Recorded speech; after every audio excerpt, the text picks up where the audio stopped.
Action! Babayad ng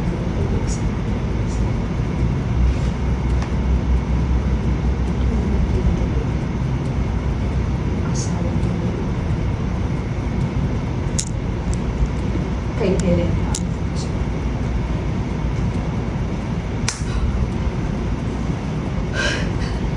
Don't even go there.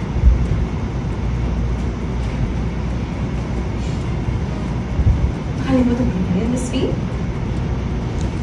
Nakalimutan mo na ba yung kahayupan na ginawa niyo kay Helena? Wala kaming ginawa. At huwag kang magmalinis dahil pareho lang tayong masahol pa sa hayop. Don't you remember na wala kang ginawa? And your silence is the one that killed her. Why? Because you wanted her to die so you could get ahead.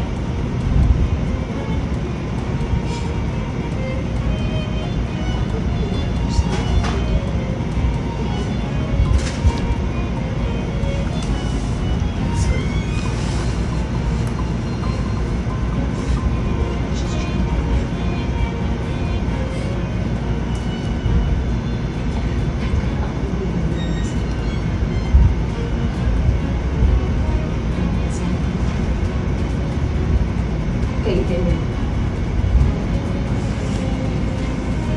Pinangako mo sa akin na ako yung next step na yung sinasabi mo sa akin dati na mas mahusay mo kay Helena.